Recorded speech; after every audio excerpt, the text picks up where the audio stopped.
there's no one greater than your parents at the time that your parents are in your life. Yeah. So people who have enriching childhoods, which is what I had up until the age of 6, was when my grandparents were around. Yeah. Because it almost allowed me to see my parents as children as well. Yeah. Because they had someone older who could Yeah. tell them, you don't do that, because disciplining was not a thing when my grandparents were around. I would get away with so much more. But then when my grandparents passed away, my parents almost had to step in to become the parents. And they became the villains of the story. Don't do this, don't do that. Yeah. And also you miss the person that let you get away with so much more. And I had to pick in my memory the parts that I remember the most, sitting under the table. My grandfather used to be like, you're going to end up on TV one day. And I was like, why? Because when I was 5 or 6, we got our first television set. The news would play in English and he would say, watch what my grandson is going to do. Then he'd say, tell us what they said there.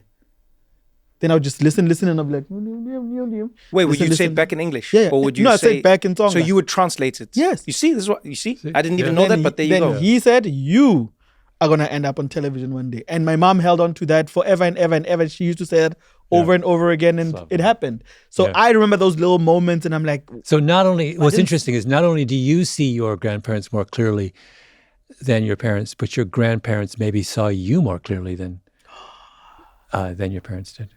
They also, because it goes in both directions, because they don't have the clutter either. Your parents, there's so much now that I'm a parent. Whoa. You can't just Gladwell us and gloss through that. There's so much clutter. When I look at even my own kids, there's so much in the way of seeing them clearly. There's so much crap you bring to that relationship with your kids, like that is irrelevant to who they are. You're so intent on turning them into versions of yourself that you forget they're not, never will be. But the grandparent is free of that. They get to see the kid for who they are, right? I remember that. I didn't know my grandparents all died before I was, and they were always living in other countries. But I always felt that there was a kind of clarity in the way they saw me. It was like an uncomplicated. Is there a part of you that wishes you had your kids sooner in life so that they could have had 100%. That? I mean, it's the biggest mistake. Really? I was waiting so long. But on the other hand, I'm chiller than I would have been. I find parenting to be completely unstressful. I think it's because I'm older. I find it hilarious. When they act up, I find it, and I also let them do whatever they want. But, so in a way, you are the grandparent. I am the permissive grandparent. There's no question about that. Yeah. That is amazing. And, maybe that has consequences. Who knows? I won't be around for them. I'm kidding. Wait, so who is your favorite kid's character? I thought you were going to say who's your favorite kid. I was like, oh my God, what? No, I wouldn't do that. How dare you? I wouldn't Not do that. Louis. You can't know this soon. You'll know, but not this soon. Have you decided yet? Do I have? I'm struggling with this one. I don't. That's what I'm saying. Don't think. Just there's got to be one that makes you happy inside because you've watched them. You've watched Peppa Pig. You've watched. It's Peppa Louis. Pig's grandfather. Is hilarious to me because Peppa Pig has a grandfather. Yeah. Oh, I didn't know that. He's so funny because he's just like he is so. There's a certain kind of. That's my father's family. I feel like there were 100 people like Peppa Pig's father and Peppa Pig's grandfather. It is just like takes me back to going to England as a kid and like they're all that way. And they have that, they capture that really beautiful thing about kind of the way the English speak, which is they love being vague about everything. I'll just have a spot of tea. Yes. Right? What's a spot? No, we're not going to, it's not a cup. They're not specifying anything. And everything is like in this kind of vague, like euphemistic language. Yeah. That's what I listened to as a kid. And I just love it. I just think it's fantastic. When you hear that, it just like takes you back to that. Takes me back. My dad would do that. My dad was incredibly, delightfully inarticulate. Just couldn't. Inarticulate? Inarticulate. Like, which is why I was so obsessed with expressing myself because I've said this very many times. If you live with a father who is completely inarticulate, what do? I spend my entire time as he's speaking, as a kid, like rewriting the words in my head. No, don't say that. What you mean is this. You should say this. Like, come on, out with it. What you meant, what you're looking for is this. This is what's going on in my head as a kid when I'm listening to him. And he's an incredibly smart man, but just like not interested in mastering, tell a joke and the first time he took my mother on a date, they go to some big student thing at University College in London, and he stands up to tell a joke, and he forgets the punchline. And my mother, this is the first date. My mother's sitting there. She's like, what just happened? This guy takes me out. This white guy, first of all, this white guy takes me out. And by the way, my mother's a twin, and her twin. Identical twin. Went to the same UCL a year before. And my father asked my mother's sister out, who turned him down but said, my sister is coming. That is hilarious. So you imagine the psychological kind of circumstances of my mother. Yes. So not only is she like, I think he might prefer my twin, A, and B, he's just made a fool of himself in front of like 100 of his. Anyway, they were happily married for how many years? 50, 60 years. That's beautiful. Was it weird having a mom who has a twin? I could imagine the mischief that Gentila would get up to. What? But why do you think that? Because I would have someone who looks like my mom but doesn't behave like my mom. You know how many times I'd wish my mom had a twin Jane life, or my aunt would come over and rescue me. Well, you going to like use your mom for shenanigans, like your mom's sister for shenanigans? Let's not use moms. You were my going mom to. we're talking you're about. Going to. Why are we using? It's not that generation that's interesting. It's the next generation. So your mom's twin sister's children are your half siblings genetically. Yes. So that's interesting. Oh, geez. Right? Oh, I've never thought of that actually. We share the same mom. Mm-hmm. So geez. All of their first cousins who are actually half siblings, and it's just really interesting. There's a kind of comfort level that you would have with a sibling, but it's a first cousin. But how different was your mom from your aunt? My mom is... Or your aunt. Well, they is that how you guys say it here? They looked exactly the same to the point where... And they did that thing. My aunt was living in Jamaica, my mom in Canada, and they would independently, and without telling each other, wear the same clothes, change their hairstyles. We were talking about this the other day. This is so wild. It's this freaky twin thing that happens. So they always looked identical. So I would mistake them. You yourself. And then we would go to Jamaica to visit, and my mother would drive around with my father, and everyone in the little town would think that my aunt was stepping out with a strange white man. Oh, man. Shenanigans. Who was inarticulate and who couldn't find the punchline. You was like, that's him. Wearing a suit and tie, like, an English guy with a big beard. And then... Explain yourself. And he's like, well, it appears there's quite an unfortunate coming together of stories that might confuse two people, or groups, rather, who think that you're dead. No, it's lovely. But the other flip side of it is that my mom's twin sister marries a Jamaican guy, but who is basically my father. So they... No ways. They're not. I've heard of that happening. He's not a mathematician. Jamaican version of your English dad. They find, which makes sense. They're the same person. Yeah. So they find they're exact. In fact, my father and my uncle knew each other before, and my uncle was successfully pursued my aunt. But they looked the same. They had the same interests. The whole thing is just uncanny. In the Xhosa culture, if there's a twin, one must lose part of their pinky so people can identify them easily. God damn. Yeah, they must cut part of their pinky. The brutal version. But there are other cultures, I'm not sure which one it is in South Africa, where if you marry one twin, you have to marry the other. Whoa. Because chances of the other one being happy without the other are very low, unless they meet someone who's like you. Yeah. So you have to do polygamy in that way to keep them together and to keep the other one from making another man miserable. So the fact that your aunt married someone similar to your dad and your dad almost dated her first is the only reason she has her pinky.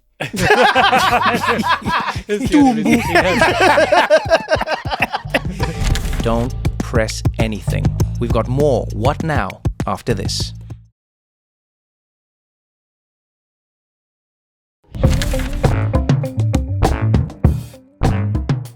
You know the thing you're talking about like us taking the articulate thing with your dad. I've always wondered. I've always wanted to learn, or I've tried to learn about like astrophysics, and it's so complicated, and math throws me. It's too much for my brain. But I like to try and learn about it. And one of the more interesting ideas for me is entropy, right? The idea that everything energy-wise is always trying to get to a state of sort of like middle is the best way to describe it in my brain. And when you say that, I always wonder if that's all we're doing as like species and humans, and is people don't realize that their kids are supposed to sort of like balance them out. So if you are loud and crazy, there's a good chance your kid might be like really quiet, especially if you have like one kid. They might be like really quiet and timid. Yeah. And then if you are inarticulate, your kid is going to be extremely precise and good and a wordsmith. And do you know, I even wondered that with, I wondered if COVID was the ultimate natural experiment, which I know you love, by the way, just natural experiments. Dude, not COVID.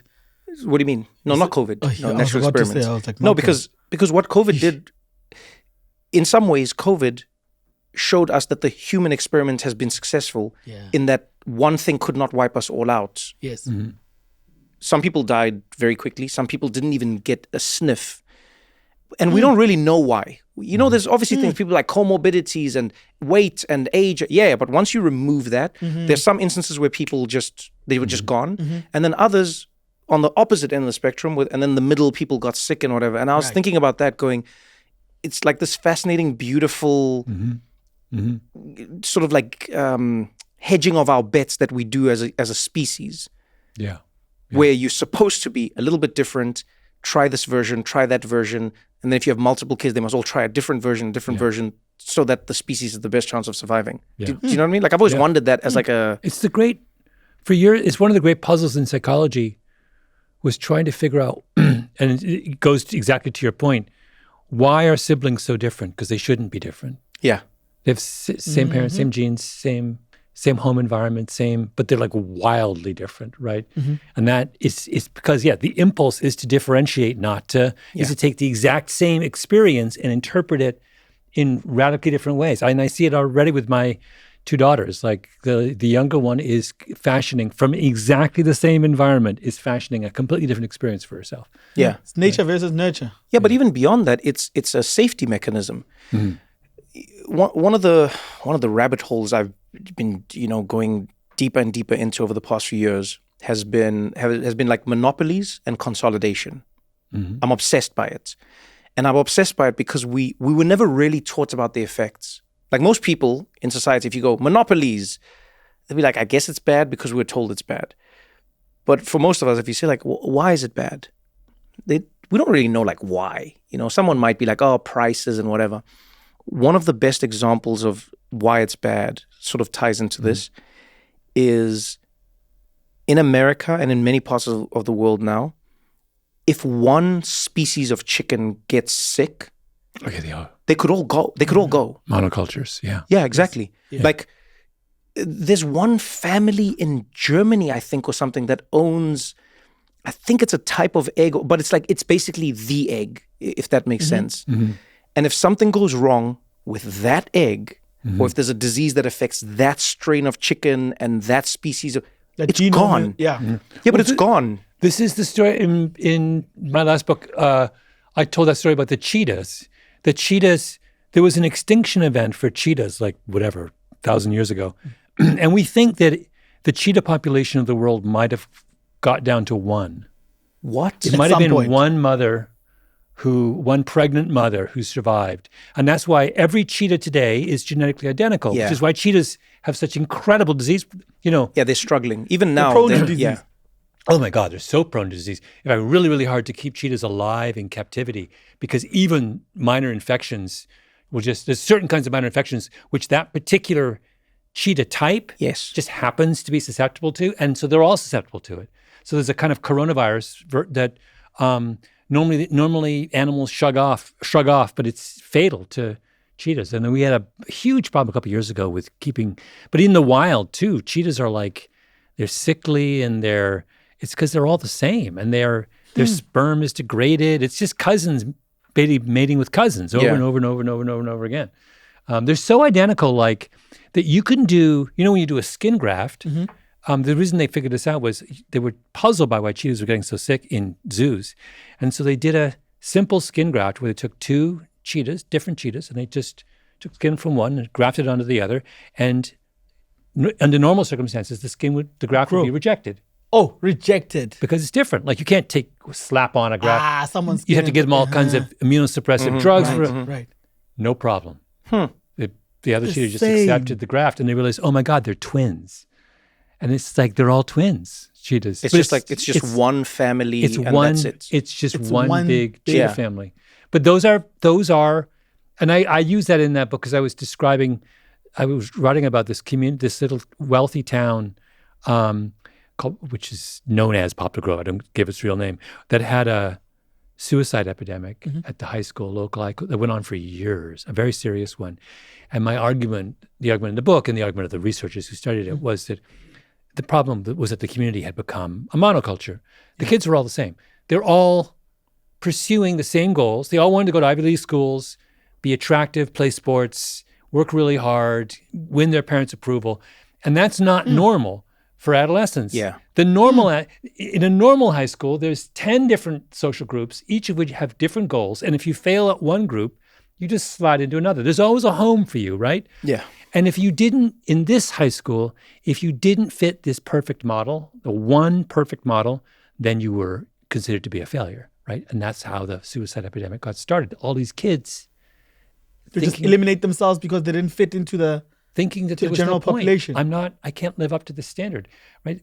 So in the pursuit of excellence, and everyone would agree, this is one of the greatest public high schools in America, one of the loveliest places to live in America. There was this disaster because they forgot how incredibly important this kind of diversity that you're talking about is to successfully functioning societies. You can't have, especially teenagers, you can't put a teenager into a system where there's only one model of success. I think we're experiencing that with everything. And it's so one of the, sometimes in life you'll have an experience that isn't necessarily special, but it has an outsized effect on you. Mm-hmm. One of those was a trip that I took. It was my first time ever going to Paris. It was like a few years ago. It's pretty late in life if you can travel. And I went to Paris and it was this whole thing. And what I found most interesting about France's history was how they imperfectly, but still in a really beautiful way, sought to encourage the idea of the difference. Mm-hmm. Like, and what the reason it stuck with me is because it was like art. They were like, if you're an artist, you have a purpose. The French government would pay you to just make art. Just make it. Good or not good, we'll decide later. Your job is to make art. And then the government will buy it, and then we'll go from there. Sculptures, you name it. Sometimes it was music. Sometimes, and what I kept thinking was, what is going to happen to our society if we allow it to get to a place where the only way we measure success is one metric? Yeah. What is going to happen to our society when every kid wants to be the same thing because the only way we measure success is through money or through a certain type of power? And so no one wants to be a teacher, no one wants to be a nurse, no one wants to be. Do you know what I mean? Like what happens when that becomes a homogenous society? Does it mean we then lose our edge? Like when we're all the surgeon or when we're all the accountant or when we're like, what happens to us? That's what and when you put it that way, I go like, oh yeah. Yeah. We lose our edge. Yeah. No, I mean, there are still, thankfully there are professions. I do this thing as part of my kind of job where I find people who I think are interesting and I just interview them sometimes for 20, 30 hours until I find the story. I did this last summer with this incredible woman. I'm doing it right now with this this Canadian anesthesiologist from Atlanta, who is the most. I love this guy so much. He looks like he's so handsome. First of all, and I realize that's not relevant, but it is kind of relevant. And we don't judge. He is so articulate that sometimes I'm listening to him and I'm just like, I can't improve on this. This is. Mm-hmm. Because I'm used to having the voice in the head from my dad. Yeah. And he just expresses himself so beautifully and he just everything. It's perfection. In another era, he would be a famous rabbi or he's a doctor. He's an intensive care specialist.